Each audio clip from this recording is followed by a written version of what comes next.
მოგესალმებით, ეთერშია განაცემა რეზიუმე, სტუდიაში მუშაობს ჟურნალისტი მერაბ პეტრეველი. მივესალმებით ჩვენს რადიო მსმენელებს, ვინც გვისმენს FM 103.9-ზე, რადიო პალიტრის ეთერით და ასევე მივესალმებით ჩვენს ტელემაყურებლებს, ვინც გვიყურებს პალიტრა ნიუსის ეთერით. შეგახსენებთ, რომ თქვენ შეგიძლიათ ასევე გვიყუროთ Facebook-ზე, პალიტრა ნიუსის გვერდზე და ასევე გვიყუროთ YouTube-ზე, პალიტრა ნიუსის არხზე.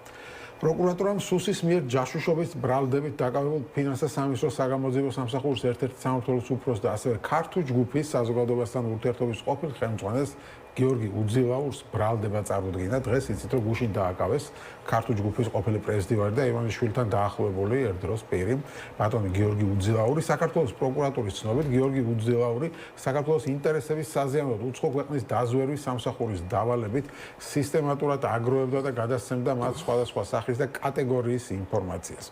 უწყების ცნობითვე უძილაურს 12 წლამდე პატიმრობა ემუქრება. საქართველოს ხოდა შემდეგ არის დეტალურად მუხლები ჩამოთვლილი, რა მუხლებიც არის. პროკურატურა არ ამბობს, თუმცა სამთავრობო მედიამ გუშინ გაავრცელა ინფორმაცია, რომ ერთ-ერთი ევროპული ქვეყნის სასარგებლო ჯაშუშობა ედება მას ბრალი. დღეს ამ ინფორმაციას გამოეხმაურა ბატონი პაპუაშვილი, პარლამენტის თავმჯდომარე, მან თქვა, მძიმე ბრალდება, რაც არის სრულიად სახელმწიფო უსაფრთხოების სამსახურის პროკურატურის მართლმსაჯულების საკითხი, რათა ყველა დეტალი გაიკვეს და დადგინდესო, თქვა პაპუაშვილი. თქმით, თვალსაჩინოა თუ როგორ მუშაობენ ადამიანები ღიად თუ ფარულად სხვა ქვეყნებისთვის, ამიტომ მნიშვნელოვანია, რომ სახელმწიფო იყოს მობილიზებული. თავისთავად ფიქრობ, აბროს პაპუაშვილი მნიშვნელოვანია, რომ უსაფრთხოების სამსახურმა ერთ-ერთ პრიორიტეტად გამოაცხადა კონტრდაზვერვითი საქმიანობა. ჩვენ ხედავთ თანამედროვე სამყაროში, როგორ გამოიყენება სხვადასხვა ინსტრუმენტები იმისთვის, რომ დაიმორჩილონ ქვეყნები, დაიმორჩილონ საზოგადოებები.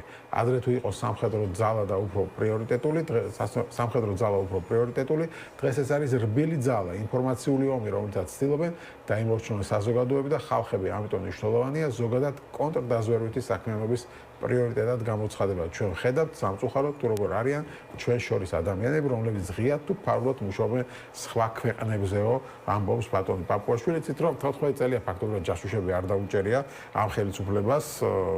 1-2 კვირის წინ დააკავეს ერთი ადამიანი რუსეთის სასარგებლო ჯაშუშობის ბრალდებით, ახალგორელი. მაშინვე გაჩნდა ეჭვი, რომ შეიძლება იმისთვის იყოს, რომ შემდეგ დააკავონ უკვე სხვა ქვეყნებისთვის ევროპის და დასავლეთის სასარგებლო ჯაშუშობაში კვიტანილებიო და მართლაც პირველი შემთხვევა უკვე გვაქვს სახეზე. მათივე ძველი თანამებრძოლი ბატონი უძილაური დააკავეს. ჩვენ განაცემაში დღეს ვისაუბრებთ ზოგადად საქართველოს ხელისუფლების პოლიტიკაზე, დასავლეთთან მიმართებაში, მათ დამოკიდებულებაზე. იცით, რომ ევროპარლამენტის საგარეო ურთიერთობათა კომიტეტმა საკმაოდ მკაცრი დასტვა გამოაქვეყნა და ხელისუფლებამ კვლავ, ესე ვთქვათ, ძველი ნარატივები აამუშავა. პაპუაშვილი ამბობს, ევროპარლამენტის სახით ყავს საბჭოთა კავშირის სახალხო დეპუტატთა ყრილობის რეინკარნაცია. ხოლო ჩვენ ვფიქრობთ ევროპულად, როგორც დემოკრატიული ქვეყანა, ჩვენ შორის არის ღირებულებითი უსყრულიო, ამბობს პაპუაშვილი, ამ ჩვენ ვართ ევროპელები და ისინი საბჭოთა კავშირის ასე ვთქვათ განმეორება, რეინკარნაცია არიანო. ლევან ძებისაშვილი და ირაკლი მელაშვილი არიან ჩვენი სტუმრები. მოგესალმებით. მადლობა მოწვევისთვის.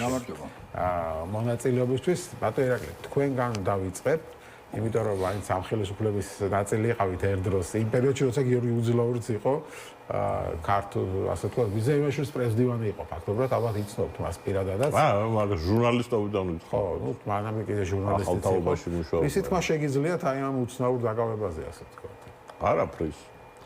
ნამდვილად ცოტა ბოლოდნელი არის ეს ამბავი. მე ვფიქრობ, ეს კიდე რაღაცაში დაბრძოლების გამოხატულება, იმიტომ რომ ის დაახლოებული იყო უფრო ღარიბაშვილის გუნდთან წლების განმავლობაში, ითვლებოდა, ასე ვთქვათ, ამ გუნდის იდეოლოგიის და ინტერესების გამომხატველად. ჩვენ ახლა არ თანამოაზრეები არ ყოფილვართ არც სალეკაშვილთან ოპოზიციაში, რომ ვიყავით მაშინაც, ასე ვთქვათ, განსხვავებული პოზიციები ჰქონდა, მაგრამ ფაქტია, რომ ის ერთ-ერთი სახე იყო და ერთ-ერთი, ასე ვთქვათ, სამტენი იყო იმისა, რასაც ქართული ოცნება წარმოადგენდა. ის იბრძოდა კოალიციაში შემოვალი პარტიების წინააღმდეგ, ეგრეთ წოდებული პროევროპელი და ლიბერალების წინააღმდეგ და ხაუეცად აღმოჩნდა, რომ ევროპის აგენტია. ვერაფერს ვერ ვიტყვი დანამდვილებით, შემიძლია გითხრათ. ჩემი აზრით, სულ უფრო და უფრო მიმტკიცდება ეს აზრი, რომ რაც ბოლო პერიოდში დაკავებები ხდება, ეს არის შიგნით მიმდინარე ბრძოლა გაწმენდა მიდის ღარიბაშვილის ხალხისგან პირდაპირ ვთქვათ. და სხვათა შორის არ ვიცი ხა შემთხვევითი დამთხევა იყო ხო? გუშინწინ ძალიან მოულოდნელად ევროკავშირის დოკუმენტში, სადაც საქართველოს ხელისუფლება შეამკეს, საჭირო იყო და როგორც იციან, ხოლმე პირველად გაშა ღარიბაშვილის სახელი როგორც ასე ვთქვათ პოლიტიკური ნიშნით დაკავებული. დღეს გუშინ გასცეს პასუხი უკვე უძლაურის დაკავებით.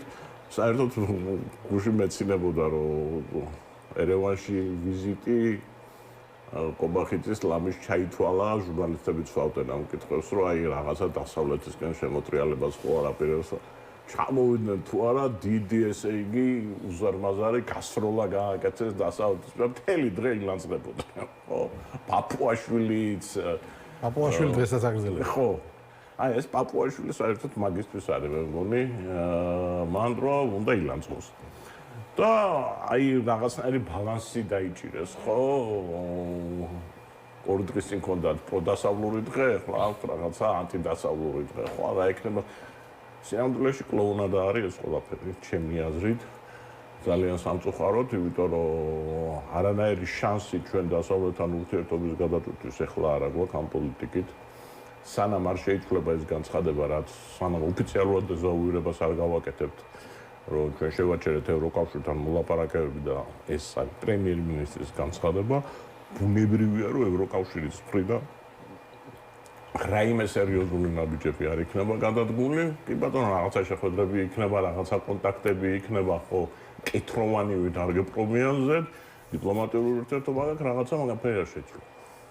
და ეს არის მთავარი ამას ხდება უცნებაც. მან დაუშვეს ანდრეისმენკოს უზიმესი შეცდომა, რომ ფიქრობდნენ, რომ უკრაინაში ძალიან მალე მოიგებდა რუსეთი და შესაბამისად რაღაცა მათი თავდაცვითი რეაქცია იყო, რომ აი რუსეთის გამარჯვებულ რუსეთთან მერე სალაპარაკო რო ქონდათ, რომ თქვენ მხარეს ვიყავით და უკრაინის მხარე არ დავიჭირეთ. რაღაცა ნაბიჯები გადადგა, სრულიად სულელური განცხადებები აქეთ. ერთი არის რა ხელისუფლება სხვაშორის ხშირად ამბობს ამას, აი უკრაინის წინააღმდეგ რა გავაკეთეთ. ნაბიჯები რო აიღო დიპლომატიური მართლაფერი არ გავუკეთებიათ ეს. ყოველდღე ყველაფერი გააფუჭეს იმ განცხადებებით. ირაკლი კობახიძე გამოვიდა მეო ზელენსკიზე ცუდი პირადად არაფერი არ მიტყობს. აი შენ ჭირილებს. ნუ აი უკვე იცი რა ადამიანები მარტო საარჩევნო პლაკატები ეყოფა რაც გააკეთეს, ხო? უკრაინაში დაღუპული ხალხის სისხლზე ქულები დაიწერეს, ხო? აი ეს დანგრეული თანხმობრივება ის არის, რომ ხანდახან ადამიანები უკვე როლებში ისე შედიან, რომ იჯერებენ ხოლმე თავიანთ ტყუილებს, ასე ემართებათ ახლა ამათაც რა ხვალ გამოვლენ. ახლა როცა საგარეო საქმეთა მინისტრი აცხადებს ჟურნალისტს ეუბნება, რომ ვერ გაიგეთო კობახიძემ რა თქვაო, რომ კობახიძეს არ უთქვიაო, რომ გავაჩერეთო, შევაჩერეთ მოლაპარაკები ევროკავშირში. ახლა ადამიანს რა უნდა უყო? სილა უნდა გაარტყა, რომ გონზე მოიყვან. აი რა უნდა გააკეთო, ხო? თვალებში იტყო, მაგრამ იმასაც რო ხდებია 21 საუკუნეა ინტერნეტის ეპოქა არის, ვებჭო ვიღაცა დაგუგლავს და ნახავს რა ხელოვნურ ინტელექტს ეკითხება. აღარც წვენია თუ. ანუ აი ასეთ მდგომარეობა რა უნდა შეაფასოს ყველაფერი. აუ, ნახოთ ლაშა რა სიტყვის. ლაშა, შენ რას ფიქრობ? ჯერ აქედან დავიწყოთ, ეს 14 წელი არ დავუჯერია ჯაშუშობაზე და უცებ აღარ ერთმანეთის მიყოლებით. ჯერ ვიღაც ახარგოლერი დაიჭერს და ახლა საერთოდ თავიანთი თანაგუნდელი ერთ-ერთი მთავარი სახები არის მათი. ნუ დავიწყოთ ტროლები, ბოდიში ტროლების ერთ-ერთი მეფე. ხო, როგორც ამბობენ, არ ვიცი. უკრაინოლოგი. ხო, მიხეილ უკრაინოლოგი რო იყო Facebook-ზე, ამის უკან გიორგი იდგა, არ ვიცი, სიმართლე გითხრა. მეც ეგრე ვიცი. ამდენად იდგა, მაგრამ ეგეთი ხმები გამოვიდა. მე არ ვიცი, სიმართლე გითხრა, ამ ეს დეტალები, ანუ რატო ვინ ისთვის და ეს არც არის. 14 წელი რო არა ჯაშუს არ იჭერდა, უცებ იჭერდა, რაღაცა ხდება, ხო? მაკეთკენ მივდივარ.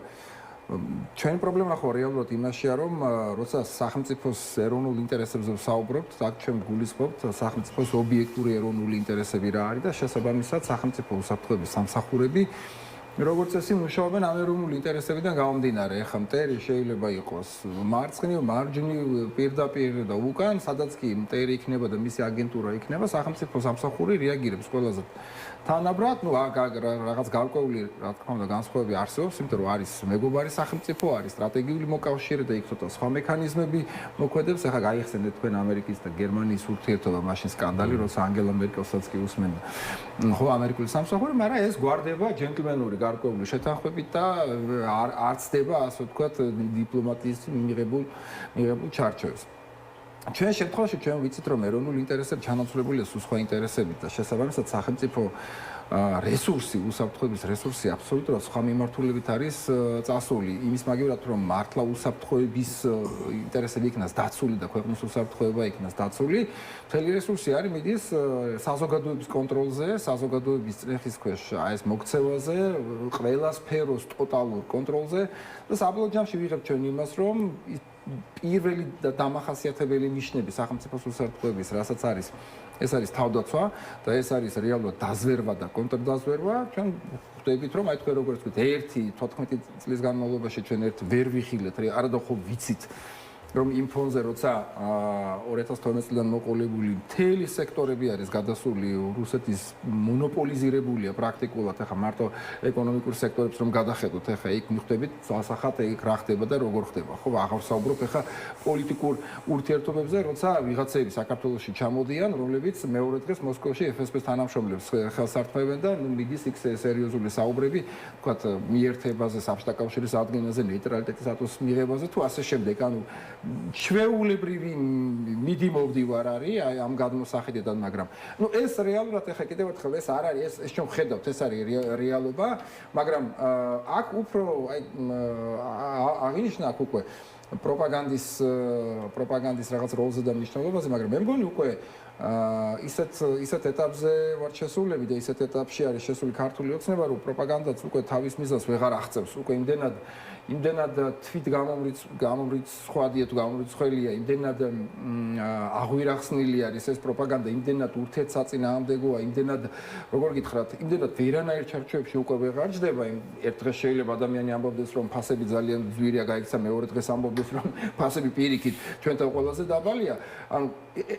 რომ აბსოლუტურად უკვე როგორ გითხრათ პროპაგანდა მე მგონი უკვე აი თქვენ თუ ის არ იყოს უკვე მოსახლეობასაც აღარ მუშაობს ის უკვე მუშაობს იმისთვის რომ საკუთარი თავი დააჯერონ იმაში რომ მართლები არიან და აქ ჩვენ უკვე იმ პარადოქსამდე მივდივართ რომ ქართული ოცნები შევიდა იმ ეტაპზე და იმ პროცესში სადაც უკვე რუსეთიც არის ეხლა წარმოიდგინეთ ტოტალური კონტროლის პირობებში რუსეთში რაც კი ჩატარდა ეხლა ბოლო კვლევები სოციოლოგიური კვლევები და მთელი მეთოდოლოგია არსებობს ამ ტოტალური კონტროლის პირობებში რუსეთში პუტინის მომხრე ეხლა არის 20% დაახლოებით მოსახლეობის რეალურად ის ნაღდი თქვენ წარმოიდგინეთ საქართველოს პირობებში ეხლა ქართული ოცნების მომხრეები რამდენი როგორც თვითონ ამბობენ შიგნით ასე 20% არის მხარდამჭერების რაც ალსახად მიუთითებს იმაზე რომ პროპაგანდა არ მუშაობს, პროპაგანდა წლების განმავლობაში ანუ პროპაგანდა რაღაც დონემდე მუშაობს, მაგრამ რაღაც დონეს რო გაცდება, ის უკვე ურთიერთგამომრიცხავი აბსოლუტურად ბაზის უცნებებს რო გაცდება პროპაგანდის და პრინციპებს რომ არ ითვალისწინებს, ის უკვე გადის იმ ფაზაში შედის, როცა ნებისმიერი ტყუილი მისაღები არის პროპაგანდისთვის და ნებისმიერი ტყუილი ოღონდ მისაღები საზოგადოებისთვის აღარ ხდება და ის ტყუილი გამოიყენება მხოლოდ მართველი რგოლისთვის იმისთვის რომ საკუთარი თავი გაიმართლოს და ეს უკვე როგორ გითხრათ საინფორმაციო თვითგანადგურების ეტაპი არის რამდენად ეს ყველაფერი მე დაგვირგვინდება საბოლოო ჯამში კიდევ უფრო მეტ ვარდნაში პოპულარობის და პოლიტიკურ შედეგებზე აისახება ეს გამოჩნდება ახლო მომავალში მაგრამ კიდევ ერთხელ ვადასტურებ ერთი ჩვენ გვაქვს სერიოზული პრობლემები უსაფრთხოების სფეროში იმ ხრივ წლების განმავლობაში უზრუნველყოფილი არ არის ობიექტური ეროვნული ინტერესები და ჩვენ ამას პირდაპირ ხედავთ იმ ინდიკატორებით, რასაც ქვეყნის უსაფრთხოება, პოლიტიკაზე და ეკონომიკაზე აღარ საუბრობ და მეორე რიგში ჩვენ ხედავთ რომ ეს პროპაგანდის მანქანა, აღვირახსნილი მანქანა, რომელიც გარკვეულ უნდა ვაღიაროთ რომ იყო გარკვეულ პერიოდის განმავლობაში ეფექტური, ამ ეტაპზე ის უკვე კარგავს ეფექტურობას და კონტრპროდუქტიული ხდება საკუთრივ ქართული ოცნებისთვის. ხო, ნუ ამას ალბათ გამოჩნდება კიდევ უახლოეს მომავალში ასეა თუ არა და საბოლოო ჯამში ну აქამდე ყოველ შემთხვევაში მართლა კარგად მუშაობდა მათი ეს მანქანა პროპაგანდა. ხო, ტყუილებზე აგებული. მე არა ვარ მაგაში, არ ვეთანხმები მაგას. ალტერნატივა მუშაობდა, ცუდად და ეგ არის პრობლემა. ხო, ну შეიძლება, მაგრამ ის პროპაგანდისტული რესურსი რაც გამოიყენებოდა ოცნების მიმართ ეს არისო არ უნდა ყოფილიყო მაშინ 40%-მდე, 30%-მდე, 30 და 40%-მდე არის მისი მაქსიმალური რეიტინგი. არჩევნებზეც მუძლივს რაღაცა გაყალბები და პროპაგანდა რო კარგად მუშაობდეს და იჯერებდეს ამ პროპაგანდას, მათ ეკრებოდათ 60-70% როგორც არის პროპაგანდისტული ქვეყნებში. ამიტომ ჩვენ სხვა პრობლემა გვაქვს. არა ის რო ეს პროპაგანდა მუშაობს, არამედ კონტრპროპაგანდა მუშაობს და ამაზე მეორე ნაწილში კითხავთ აქეთ მხარეს თქვათ ოპოზიციის მდგომარეობაზე და ასე შემდეგ, მაგრამ თქვენ ახსენეთ ერევანში გამართული შეხვედრები და ეს მნიშვნელოვანი ამბავი იყო და გუშინაც გავაკეთე ამ თემაზე გადაცემა გუშინ წინაც და თქვენი აზრიც მაინტერესებს, იმიტომ რომ ცენტრი ფაქტობრივად ევროპასთან ურთიერთობის გადავიდა ერევანში, ხო, ასე ვთქვათ, დამოკიდებულება იქ მაკრონის განცხადებები, ურსულა ფონ დერ ლაიენის განცხადებები და ნუ ეს პედალირება ხდება ამ თემაზე, რომ ხა ერევანი არის ფაქტობრივად გული ევროპასთან ურთიერთობებს. ხო, მაშინ ამ დროს როცა ჩვენ ვიყავით. ჩვენ ვნახეთ, რომ ირაკლი ყობახიძეც კი ჩავიდა იქ, ანუ ზელენსკისაც კი შეხვდა, მაგრამ გამოჩნდა რას ემყარება მათი მთავარი იმედი დასავლეთთან ურთიერთობაში. ირაკლი ყობახიძემ ერევნიდან გააკეთა ასეთი განცხადება, რომ ჩვენ ვართ ქვეყანა, რომელიც 7 ქვეყანას ვაკავშირებს ზღვასთან, მან თქვა. ანუ დაახლოებით აზრი რა იყო? იცი, ხა ეს ევროპელები რაც არ უნდა შუა აზიასთან დამეგობრდნენ, აზერბაიჯანთან დამეგობრდნენ, სომხეთთან დამეგობრდნენ, ჩვენს გარეშე ვერაფერს ვერ გაიტანენ აქედან, იმიტომ რომ გასასვლელი ჩვენზე უნდა გაიაროთ. ამიტომ კიდე არ გინდა ჩვენთან მოგიწევთ დალაპარაკებას. ეს არის ერთი ნარატივი და მეორე, რომელსაც დიდი ხანი ამბობენ და ლევან მაჭავარიანმა გაიმეორა იმავე დღეს უკვე თბილისიდან, მან თქვა, რომ დასავლეთმა უნდა გაიგოს, რომ ვერც არჩევნებით დაგვამარცხა ჩვენ აქ, ხუჯე რევოლუცია მოგვიწევს და ვერ დაგვამარცხეს, მან თქვა გაიგო, რომ ჩვენ ვართ აქ უფროსები და მოუწევთ ჩვენთან ლაპარაკი. ანუ ეს ორი მესიჯია რა. თქვენ საქართველოს გარეშე ვერ დალაგდებით შუა აზიასთან და აზერბაიჯანთან და სომხეთთან, საქართველოში კიდე უფროსი ბიძინა. შესაბამისად, ბიძინასთან დაელაპარაკოთ თუ გინდათ ეს ყველაფერი. ანუ ამიტომ ამაზე დგას ეს იმედი, რომ ადრე თუ გვიან ევროპელებს მოუწევთ შეგვონ სიტუაციას, რომელიც აქ არის და დაგვილაპარაკოთ. რამდენად შეიძლება გამართლდეს ეს იმედი? არ გამართლება, გამორიცხული. რატო? ჯერ ესეთი პირველი არასწორი გათვლა. გეოპოლიტიკური არასწორი გათვლა. საქართველოს არადროს არ ყოფილა უმოკლესი გზა, რომელიც დააკავშირებდა ევროპას საინტერესოს ხმელთაშუა ზღვაში ეს ტვირთები. საქართველოს არადროს არ ყოფილა უმოკლესი გზა. როდესაც კეთდებოდა აი ეს ბაქო-ჯეიხანი, მაშინ იყო დიდი ბრძოლა. ბრიტანელებსაც და ფრანგებსაც და ყველას უნდა რომ ეს გასულიყო სომხეთს. ან ირანს. მე ყველაზე მოკლე გზა არის ირანი. რომ ხმელთაშუა ზღვის პორტებამდე მივიდეს. ირანი ამაში ბრიტანეთს პირდებოდა მისი ინქონებების დაბრუნებას, რომელიც რევოლუციის დროს ჩამოართვეს. მაშინ მოინდომა ძალიან შევარდნაძე მართლა გააკეთა და ნუ ამერიკელების დაწოლით იმით კონკრეტულად მოხერხდა რომ საქართველოსზე გავიდა ეს ყველაფერი. და იყო ყოველთვის ეს სომხური ალტერნატივა, ოღონდ ამას ხელს უშლიდა კონფლიქტი აზერბაიჯანსა და ამ სომხურ ალტერნატივაში დაინტერესებული იყო თურქეთიც, დაინტერესებული იყო აზერბაიჯანიც. იმიტომ რომ თუ ეს გზა ამუშავდება, მით უმეტეს დღეს აი ამ ყარაბაღის კონფლიქტის მოგვარების ფონზე ეს იქნება უკვე პოლიტიკური გარანტია. ურსულა ფონ დერ ლაიენმაც თქვა ერევანში, რომ ერევანი სომხეთი არ უმოკლესი გზა. და ქართველებმა დაუწყეს სისულელეების ჩერესევან გაიყვან ბიჭო რუკას მაინც დახედო პროპაგანდისტების პოსტები და ეს ნავთობსადენი კი ბატონო, მაგრამ ტვირთებისთვის გზა ხა რო გადაზომო ვარნამდე, ანუ ბაქო, თბილისი, ფოთი, ვარნა, ასე ვთქვათ, ანუ რუმინეთში უფრო მოკლეა ევროპამდე, ვიდრე ხმელთაშუა ზღვის გავლითო, მაგრამ ნუ ფაქტია, რომ სუფსაშიც იყო ნავთობსადენი, მაგრამ დამატებით ხარჯი გაიღეს, რომ ჯეიხანამდე ჩაეყვანა. სუფსა ძალიან პატარა იყო, კაცო, 1 ხო, ამას ვამბობ, რა ხო. შეეძლოთ ხო დიდი გაიკეთებინა. ეს გზა, რომელიც რომელზედაც დღეს არის ეგრეთ წოდებული ტრამპის გზაზე ლაპარაკი, ეს გზა აქტუალური იყო ჯერ კიდევ 90-იანებში. და ხელს უშლიდა ამას მხოლოდ და მხოლოდ აი ეს კონფლიქტი, რომელიც იყო. პირველი მაყურებელი შეიძლება არ ახსოვდეს, მაგრამ პირველი პროექტები, რომელიც დაიდო ყარაბაღის კონფლიქტის მოგვარების, ის ითვალისწინებდა მაგალითად იმას, რომ pipeline ანუ ეს გასადენი გასულიყო სომხეთის ტერიტორიაზე იმის სანაცვლოდ თუ სომხეთი უარს იტყოდა იგი 5 დაპყრობილი რაიონზე და კიდე რაღაცა მიწებზე რა.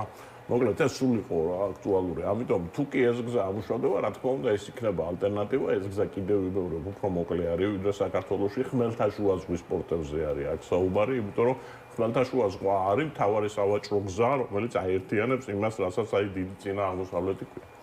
აქედან გამომდინარე, რა თქმა უნდა ეს ალტერნატივა არის ჩვენ ეს იმას ანიშნავს, რომ ჩვენ ამოვარდებით, თუ ჩვენ მოვინდომეთ და თუ აი ეს სისულელეები ვილაპარაკეთ, რომ ევროპას თუმე წელიწად ახევრის სიმწრადე ის იმედი აქვს, რომ მეკითხებოდა სულ ვიძახდი, რომ მაშინ შუა აზიაში ჩავიდნენ მაკრონიც, მაშინდელი შოლციც, მაშინდელი პრემიერიც გერმანიის და ნუ შუა აზია ამის იმედი აქვს, რომ შუა აზიას უნდა დაუკავშირდნენ, იქ არის ძალიან დიდი მარაგები, სხვადასხვა მათ შორის აი იშვიათი მეტალების და რაღაცები. ამის იმედი აქვს, მაგრამ ტყუილი იმედია რა ეს.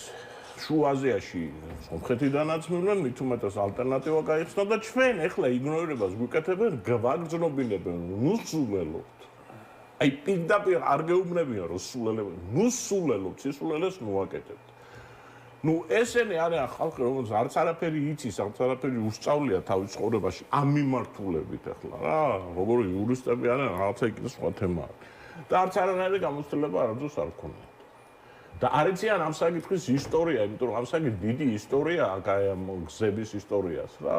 ეს არ დაწყებულა ეხლა და 2020 წელს და ყარაბაღის დაცემის ყარაბაღის აზერბაიჯანელების დაბრუნების შემდეგ. დიდი ხნის მეტლის ისტორია.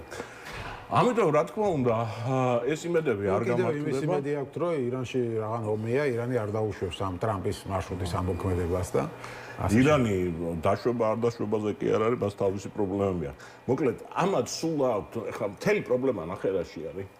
ამათ აქვს სულ იმისი იმედი, რომ სომხეთი და აზერბაიჯანი ვერ შეთანხმდებიან, ირანი რაღაცას და ანუ არიან მთელი სოფლიო უნდა დაიქცეს ახლა რისთვის, რომ ამათ თავიანთი სკამები შეინარჩუნონ. ეს მეც ხო არაფერზე არ მიდის ლაპარაკი, ხო? მთელი სოფლიო ესე ირანი იქ უნდა დახოცონ ერთმანეთი, ამათ კიდე თავიდან ესენი გულშემატკივრობენ, რომ ეხლა სომხეთში გაიმარჯვოს ოპოზიცია.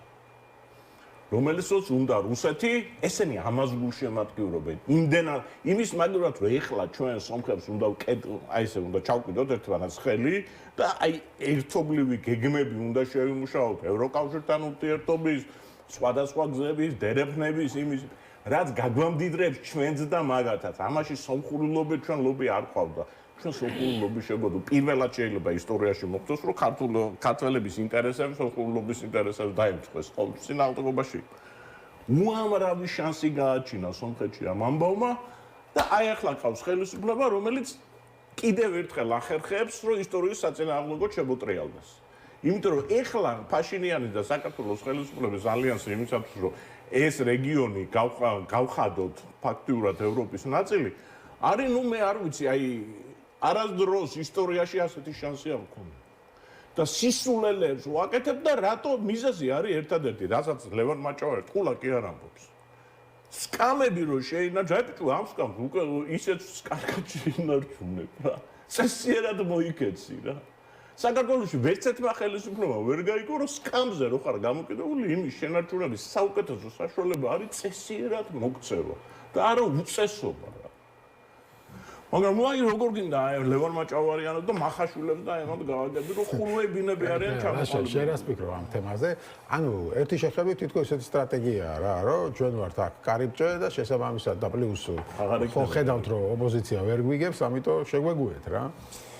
ნუ არსებობს რეალურად ჯერით დავიწყებთ იმით რომ არასოდეს არ უნდა თქვა არა ხო ანუ აგერ ორმუზის სრუტის ალტერნატივები გაჩნდა და როცა ყველას ეგონა რომ ერთადერთი მარშრუტი რომელიც გადიოდა იქ ანუ ეკონომიკა გლობალური ეკონომიკა არ გაჩერდება ჩვენს ლოგისტიკური ჯაჭვები და ასე შემდეგ რა თქმა უნდა ყოველთვის ეძებს ალტერნატივებს და თუ შენ როგორც აი თქვა გაჯიუტები და სისულელებს აკეთებ საშუალო და გრძელვადიან პერსპექტივაში, რა თქმა უნდა, დაალაგდება ალტერნატიული მარშრუტები, დაალაგდება ალტერნატიული გზები და შემდგომში ამის გადმოყვანა ისევ იმ ძველ მარშრუტებზე, რა თქმა უნდა, აბსოლუტურად პრაქტიკულად შეუძლებელი იქნება, იმიტომ რომ ლოგისტიკური ჯაჭვების აწყობა ესე არ ხდება უცებ, რომ გადაეწყო და მეორე წელს ისევ გადმოდის. ესე არ ხდება.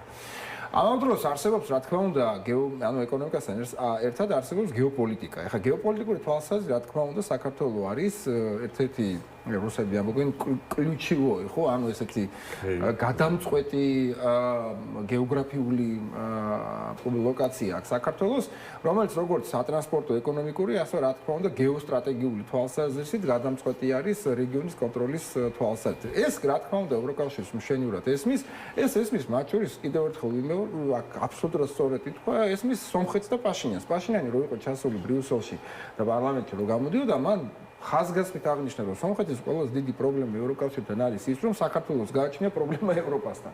ანუ ამით მიანიშნა რეალურად, ხო, საქართველოს მხარესაც მიანიშნა და ევროპელებსაც მიანიშნა, რომ სამხრეთ კავკასიის ევროპული მომავალი ამ ორი სახელმწიფოს დაკავშირების გარეშე და ამ რაღაცაერად ევროპულ პროცესებში ორივე სახელმწიფოს ჩართვის გარეშე პრაქტიკულად წარმოუდგენია და ეს სომხეთს ესმის ძალიან კარგად, იმიტომ რომ რაც არ უნდა კარგი და სწორი და გრძელვადიანი ეკონომიკური პროექტები განახორციელოს აზერბაიჯანთან თუ თურქეთთან, ის ევროპული მომავალი, სომხეთის ევროპული მომავალი გეოგრაფიას ვერ გადაახტება რეალურად და ეს უნდა მოხდეს და ბუნებრივია ეს უნდა მოხდეს საქართველოს მეშვეობით, იმიტომ რომ თუ პოლიტიკურ რეჟიმებს შევხედავთ ახლა თურქეთში და აზერბაიჯანში, ნუ ევროპული მომავალი ამ ქვეყნებში ახლო მომავალში არ იქნება. ერთადერთი რეალისტური ყველაზე შანსი არის საქართველოს, მათ შორის გავიმეორებ, ევროპის შემოსვლა აქ იყოს არამხოლოდ ეკონომიკური თვალსაზრისით, არამედ სომხეთისთვის, რაც პრიორიტეტი არის ეკონომიკასთან და თუ უფრო მეტად არის, ეს არის უსაფრთხოების თვალსაზრისით.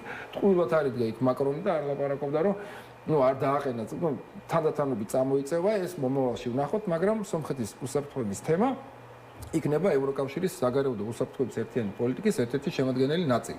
და აქ არ იქნება მხოლოდ იმაზე საუბარი, პირობითად ევროკავშირის მონიტორინგის მისია, რომელიც სომხეთშიც არის, საქართველოსშიც არის, განიხილება ეს ერთი კოლგის ქვეშ და რა ასე ვთქვათ, ცვლილებებში შევა ამ მისიაში თუ ასე შემდეგ. აქ გაცილებით დიდ პერსპექტივაზე არის საუბარი. კიდევ ერთხელ გავიმეორებ, როცა კანდიდატის სტატუსის მიცემაზე არის საუბარი და გერმანიის სოციალ-დემოკრატიული პარტიის ლიდერი გამოდის სოციალისტური პარტიის შეკრებაზე ბერლინში და ამბობს, რომ ევროპა არის ლისაბონი და თბილისამდე და ჩრდილოეთ საზღვრები რო შემოხაზა, ეს არის გეოპოლიტიკური განაცხადი.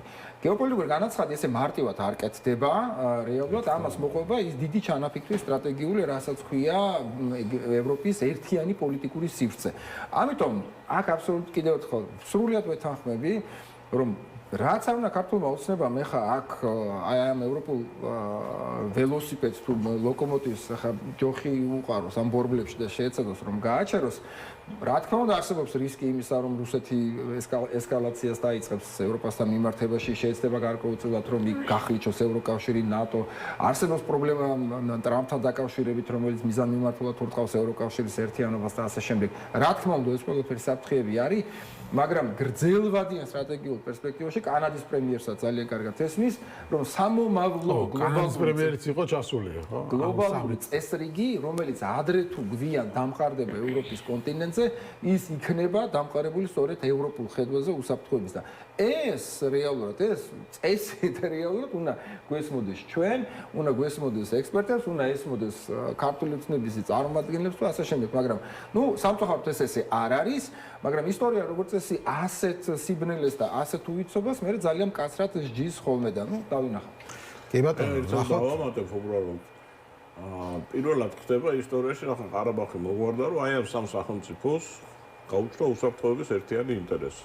ნებისმიერი გარე კი ბატონო. ნებისმიერი გინდა რუსეთი იყოს გინდა.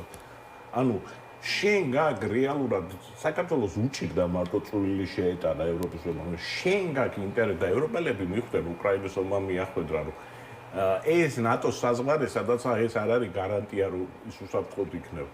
შენ გაგ ამის საშუალება, შენ ბუნებრივად აი თუ რაში რამე შეიძლება ლოკომოტივი იყო, შენ უნდა იყო აი ამ სამი ქვეყნის და ევროპის უსაფრთხოების ერთიანი სისტემა, შეიძლება ეს ნატო არ იყოს, შეიძლება სხვა რამე იყოს. მაგრამ შენ გიჩნდება ეს სისტემა, ნატოს ალტერნატივაც კი შეიძლება გაჩნდეს, არ ვიცახი, აუცილებლად ეს იქნება, მაგრამ ევროპული უსაფრთხოების ნაწილი გახდეს ეს სამი ერთად. აი ამის ხელიდან გაშვება მე არ ვიცი რა სიგიჟია საერთოდ.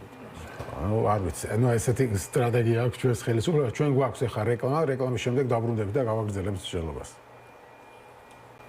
მაშასე ჩვენ დავბრუნდით ეთერში და როგორც იცით ჩვენი სტუმრები არიან ლაშა ძებისაშვილი, ერაკლი მელაშვილი. ჩვენ გადაცემის პირველ ნაწილში ვისაუბრეთ ქართული ოცნების საგარეო პოლიტიკაზე და იმ ურთიერთობაზე, რომელიც მას ჩამოუყალიბდა ევროკავშირთან. და ახლა გადაცემის პირველ ნაწილში ვთქვი, რომ ვისაუბრებთ უფრო შიდა საკითხებზე, შიდა პოლიტიკაზე, რა ხდება, ანუ ქართული ოცნების ამბავი გასაგებია, მაგრამ აქეთ ხარეს არის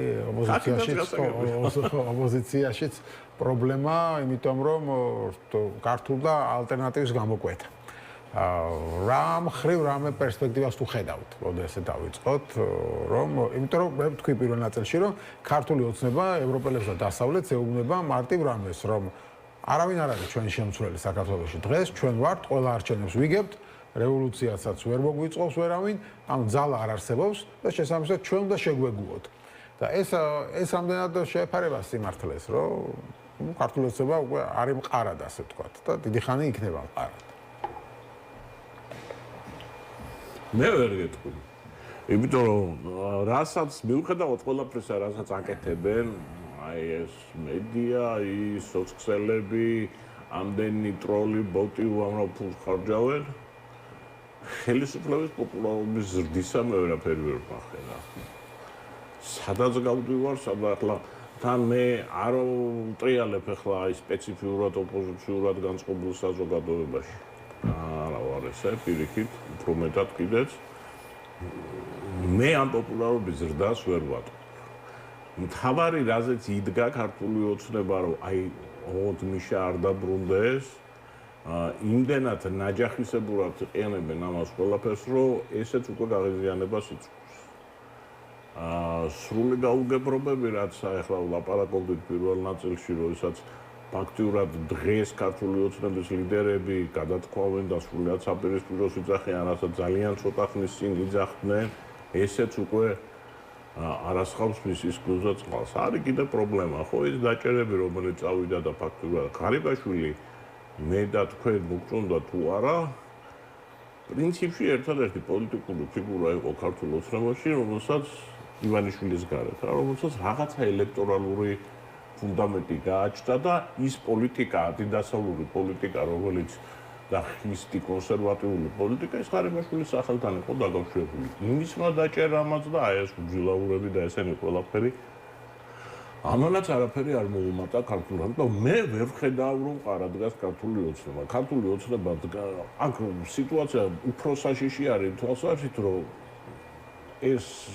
გამოსავალს ვერ პოულობს, ინსტიტუციონალურ გამოსავალს ვერ პოულობს ეს პროტესტი და ეს უარყოფითი განწყობა, ამიტომ აფეთქების საშუალება იზრდება რა. და ეს არის ძალიან ცუდი. იმიტომ რომ თუ კი ჩვენ ვერ მოვახერხეთ რაღაცა ინსტიტუციონალურ ჩარჩოებში არ ჩავჭრით, ეს უკვე ძალიან ცუდი. და ქართული ოცნება ხანდახან რჩება შემეძლება რომ ძალით პროვოცირებს ამ პროცესებს, რომ ეხლა ამითი მაინც დაინარჩა, ანუ ომის შიში იყო, ახლა არეულობის შიშით მაინც დაინარჩუნოს ხელისუფლება და მთელი პრობლემა არის მარტო მე რა ბარეზოს არ იქნება ქვეყანა დალაგებული ქვეყანაში სახელმწიფოში, სადაც სიტყვა დიალოგი არის გაყიდვის ტოლფასი, შეთანხმება არის ღალატის ტოლფასი და კომპრომისი ეს არის უპრინციპობის ტოლფასი. იქ არ შეიძლება ნორმალურ პოლიტიკაზე ველაპარაკოთ რა. ეს არის ჩვენ საზოგადოების უბედურება 25 წელი. ჩვენ უნდა გავიგოთ ოპოზიციას და ხელისუფლებას. ყველანი ცხოვრობთ ამ ქვეყანაში, მოგწონს რაღაცა ძირითად საკითხებზე დიალოგის წარმოება უნდა შევხვდეთ. ხელისუფლების ყოველთვის ვამბობდი ამას, ყოველთვის ეს არის ხელისუფლების პრეროგატივა, რომ ეს დიალოგი არსებობდეს სახელმწიფოში, იმიტომ რომ ის ფლობს ძალას. მისი ძალის ეშინია ხო ყველას რა. ამიტომ შენ რო ძალით არ მელაპარაკები და დიალოგიზე მოდიხარ და იწყებს საუბარს, ეს უკვე ქმნის სრულიად სხვა კლიმატს ქვეყანაში. და სანამ ამას ვერ გაიგებს ოცნება, ხო კი ბატონო არის ხო ესეთი ტიპის ხელისუფლება ნუ მე ადრე თუ გვიანე ძალიან ცუდად დავთავდა არა ეს ხო გასაგებია მაგრამ ცუდად იმიტომ არ უთავდება რომ როგორც ვამბობ რომ ალტერნატივა ესეთი რომელიც ძლიერი და ძალას გამოასხივებდა სამწუხაროდ ჯერ არ ვიცი ეს ალიანსი რამდენად შეძლებს ამას ლაშა შენ რას ფიქრობ ამ თემაზე იცი რა რაღაც დასკვნები რომ გამოვიტანოთ რა აი ძალიან მოკლედ რომ შევაფასოთ არსებული მდგომარეობა ну, ოცნება ერთ ნაწილობრივ დავეთანხმები განცხადებას, რომ ოცნების პოპულარობა რა თქმა უნდა არიზდება და პირიქით უკან მიდის, მაგრამ ერთი პოპულარობის დაკარგვა და მეორეა იმ ბერკეტების შენარჩუნება, რასაც ქვია სიტუაციის მართვა და ჯერჯერობით ოცნება აი ამ ბერკეტების შენარჩუნების თვალსაზრისით მყარად დგას.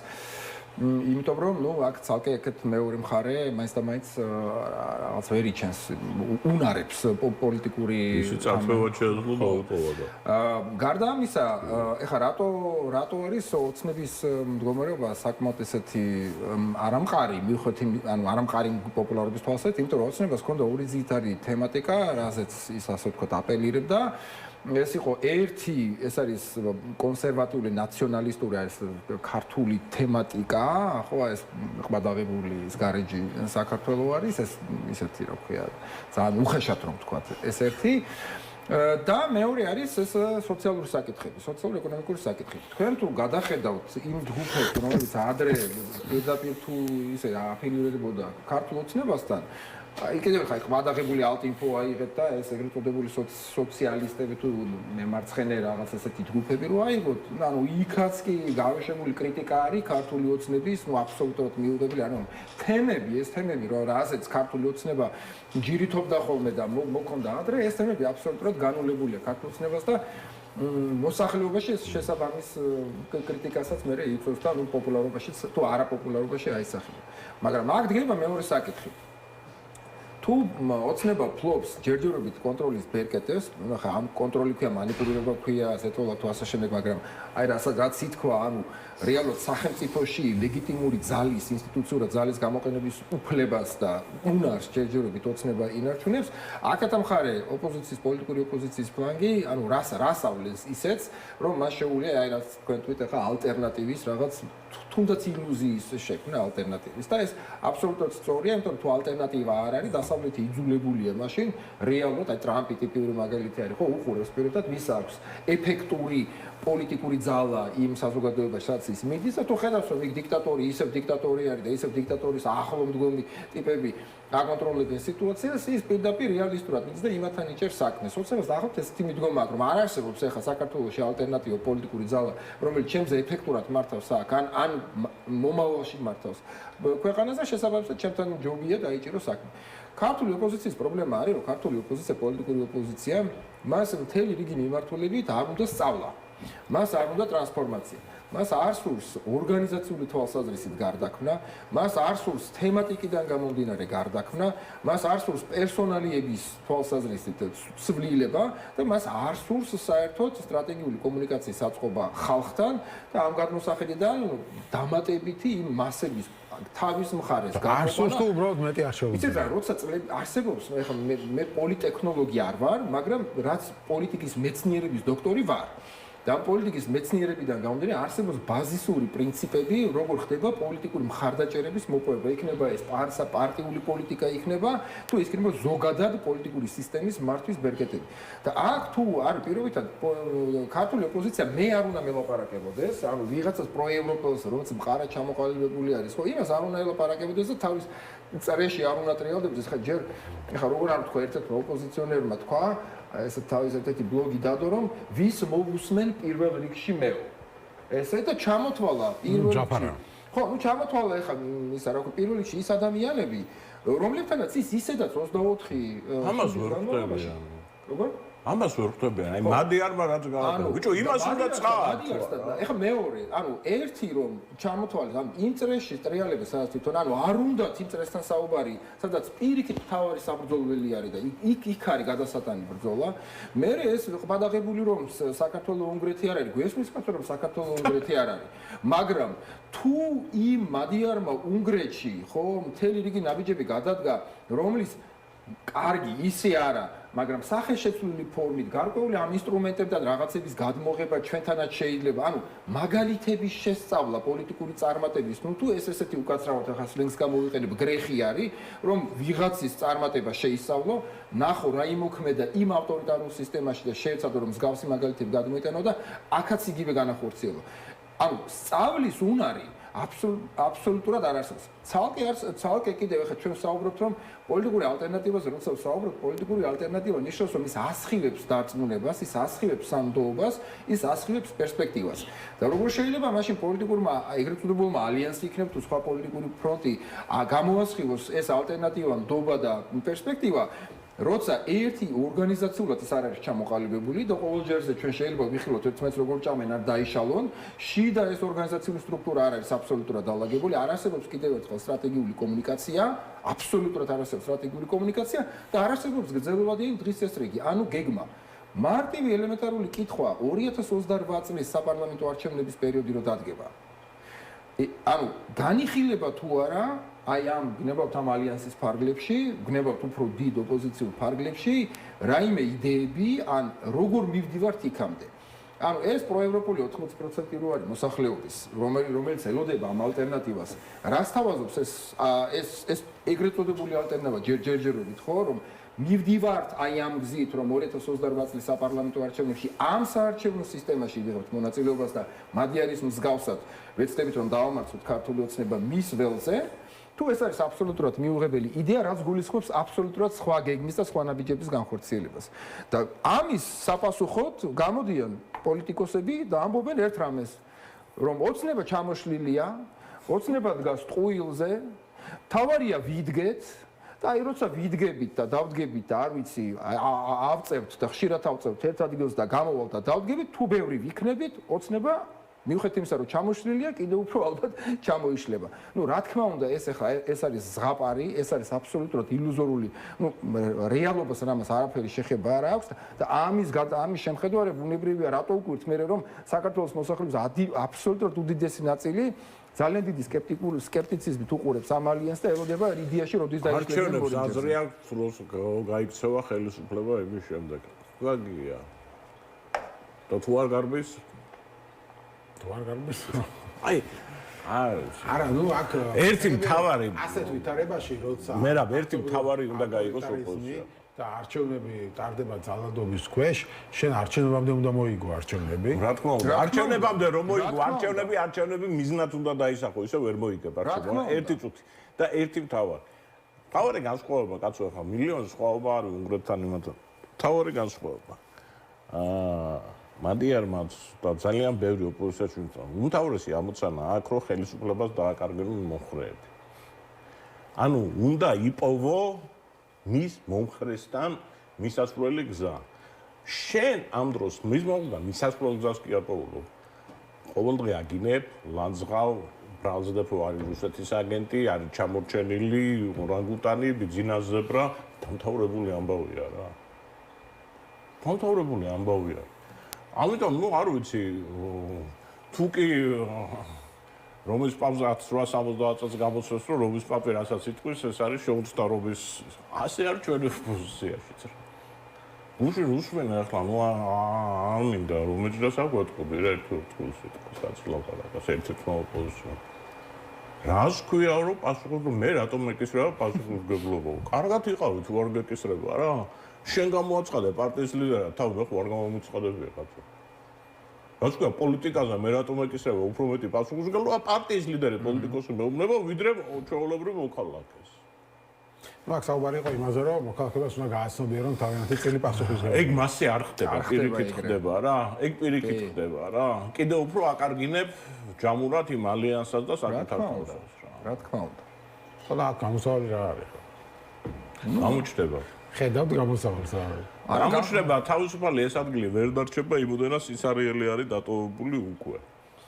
ფაქტურად საქართველოს მოსახლეობის 70%-ს არ ახავთ დღეს პოლიტიკური ძალა. ანუ რეალურად აქ ხო ჩვენ გვესმის ძალიან მარტივად, აი სწორად ითქვა რა, რუსული ანდაზ არსებობს, свято место пусто не бывает, ხო? ანუ ან ოპოზიცია ისწავლის თავის შეცდომებზე, გამოასწორებს ამას და რაღაცნაირად წყობრ ლოგიკურ რაღაც მოქმედებას ააგებს იმ ყველა შეცდომის გათვალისწინებით, რაც აქამდე იქნა დაშვებული, რის რეალურად მე არ მჯერა, სიმართლე გითხრათ. და ჩვენ მივიღეთ იმ შედეგებს, რომ ისევ ნაციონალური მოძრაობა გახდება ის რაღაც ძირითადი პოლიტიკური პარტია, რაც რა თქმა უნდა ჩემი გადმოსახედა მაინც და მაინც კარგი არ არის, მაგრამ ეს ანუ ეგ იქნება რეალურად და საშუალებას მისცემს ქართულ ოცნებას მე ისევ ქართულ ნაციონალური მოძრაობაზე თითის გაქნებით მე საკუთარი მომხრების მობილიზება მოახდინოს და ხალხი ასე ვთქვათ ამ შეძახილებით მე დაასუსტოს აკეთა მხარე. მეორე რა თქმა უნდა ამ პოლიტიკური სიცარიელე ვერასოდეს ვერ დარჩება ასე ცარიელად მუდმივად და გამოჩნდებიან ახალი პოლიტიკური მოთამაშეები. ой, სააკაშვილის გააქტიურება მაგასთან არ აქვს. სააკაშვილს მაგდენ ნიჭი აქვს. პოლიტიკაში ყოველთვის ნიჭიერი იყო მაგ რაღაცეებში. ხედავს რომ აბსოლუტურად სულთან მოედანენ და ამიტომ დაიწყო ეს პოლიტიკური აქტიურობა და ეს ისინასაც არ გამოჩნდა და ხო მარტო მას კი უნდა და ყოველთვის ესეც ყოფილა მაგრამ აი ახლა დაინახა ეს მომენტი და ხელისუფლება ჩემი აზრით მას ასე ვთქვათ უხსნის საინფორმაციო საშუალებას რაც მაშა თქვა რა იმისათვის რომ ისევ ეს დიქოტომია გააკეთოს რა მე არ მიშა რა მაგრამ კარგი არის და ეს მე მგონი ამაზე უნდა რაღაც შესაბამისად რეაგირება მოახდინოთ რომ ჩვენ გავდივართ რაღაც რა თქმა უნდა ჩვენი ერი გადის ამ პოლიტიკური განვითარების თუ ტრანსფორმაციის მორიგ ეტაპს მე ამას ესე უყურებ შორიდან რომ შეხედო და ეს არის ძალიან კარგი, იმიტომ რომ ის ერთგვარი ხელოვნური აი ეს კონსტრუქცია პოლიტიკური პარტიების თუ აი როგორ და პოლიტიკური პარტიებიც როგორ ვერ იწოდება, ის პოლიტიკური სისტემა რაც მისი მოწამლული იყო არასწორი პროცესებით იმართებოდა, ის თანდათანობით გადადის ესე შორდება, გარკვეულწოდ მადლობა უნდა უთხრათ ეხა ქართულ ოცნებას რომ ამ ველს ასუფთავებს, ანუ თუ ვერ თუ იცი რა შინაგანა თუ არ გაქვს იმის ძალა ვერ ხვდები რა უნდა გააკეთო სწორი ადეკვატური როგორ უნდა მოახერხო ხალხის მობილიზება რომ აი ამ ავტორიტარულ სისტემას მოერიო მაშინ მართლა ეს პოლიტიკური ძალა უნდა გაქრეს და ჯობია მოვიდეს აი ამ ძირიდან მოსახლეობის საზოგადოებრივი აქტივიზმიდან ფორმირებული ჯგუფებზე დაფუძნებული რაღაც პოლიტიკური გაერთიანება არ უნდა იმ პოლიტიკაში წასვლა მოგრემ ახალ არ უნდა პოლიტიკაში წასვლა ჩვენ მე ამას თან პოზიტიურად უყურებ იმიტომ რომ აი მაგალითად ახლა სომხეთზე როცა საუბრობ სომხეთს ეს ეტაპი გავლილი არა აქ ჯერ სომხეთი იმყოფება ახლა იმ ეტაპზე რაც ჩვენ გავიარეთ 2003-2012 წლის პერიოდში როცა ჩვენ მკვეთრი დასავლური კურსი ავიღეთ, მაგრამ საზოგადოებრივი ტრანსფორმაცია და პოლიტიკური ტრანსფორმაცია ჩვენ მაშინ გავლილი არ ქონდა, ეხლა გავდივართ ამას. ძალიან დიდი რისკები არის, რომ პაშინიანის ხელისუფლება ასევე გადაიქცეს ავტორიტარულ ხელისუფლებად და სომხეთის ხალხს იგივე მოუწიოს, რაც ჩვენ კარგია, რომ უკრაინის მსგავსად ომის ფაზით არ გავდივართ ამ ტრანსფორმაციას, უკრაინა გადის ამას ეროვნული განმათავისუფლებელი ომით გადის, ჩვენ გავდივართ ომით, ბრძოლით ავტორიტარიზმის წინააღმდეგ. ნახოთ მივალთ მადლობა დიდი ლაშა ძებიშაშვილი ირაკლი მევაშვილი იყო ჩვენი სტუმრები ასეთი იყო დღევანდელი გადაცემა რეზიუმე მე ხვალამდე გემშვიდობებით